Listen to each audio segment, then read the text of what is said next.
FIFA world cup football ആവേശമുയർത്തി Cherpu CNN boys higher secondary school. മുഴുവൻ ടീമുകൾക്കും വിജയാശംസ നേർന്ന സ്കൂളിൽ കൂറ്റൻ വേൾഡ് കപ്പ് മാതൃക സ്ഥാപിച്ചു. 6 അടിയിലേറെ ഉയരമുള്ള കൂറ്റൻ വേൾഡ് കപ്പ് മാതൃകയാണ് CNN boys higher secondary school അങ്കണത്തിൽ സ്ഥാപിച്ചത്. ആഘോഷാരവങ്ങളോടെയാണ് ഫിഫ വേൾഡ് കപ്പ് മാതൃകയുടെ അനാച്ഛാദനം നടന്നത്. FC കേരള ബ്ലാസ്റ്റേഴ്സ് താരമായ ശ്രീകുട്ടൻ, കാലിക്കറ്റ് യൂണിവേഴ്സിറ്റി താരം Manu, Pondicherry university, Wayanad united FC താരമായ KS Jishnu, Khelo India Santosh trophy താരമായ രാഹുൽ P വേണു എന്നിവർക്കൊപ്പം സ്കൂളിലെ ഫുട്ബോൾ കോച്ച് ആനന്ദ് ബാബു എന്നിവർ ചേർന്നാണ് വേൾഡ് കപ്പ് മാതൃക അനാച്ഛാദനം ചെയ്തത്. വിവിധ രാജ്യങ്ങളുടെ ജേഴ്സി അണിഞ്ഞ വിദ്യാർത്ഥികൾ ഇഷ്ട ടീമുകളുടെ പതാക വീശി ആഹ്ലാദം പങ്കിട്ടു.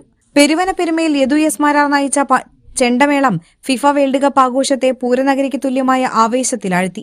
PTA പ്രസിഡന്റ് NV ജയരാജൻ അധ്യക്ഷനായ യോഗത്തിൽ വേൾഡ് കപ്പ് മാതൃകയൊരുക്കിയ അധ്യാപകൻ KR രഞ്ജിത്തിനെ ആദരിച്ചു. CNN higher secondary principal Ajosh, football താരം ശ്രീകുട്ടൻ, അവതാരകൻ K Dileep Kumar, physical education അധ്യാപകൻ വിമൽ എന്നിവർ ആശംസകൾ നേർന്നു. ഓൾ കേരള ഫുട്ബോൾ ടൂർണമെന്റിൽ ചാമ്പ്യന്മാരായ ഫുട്ബോൾ ടീമിനുള്ള സമ്മാനങ്ങൾ ചടങ്ങിൽ വിതരണം ചെയ്തു.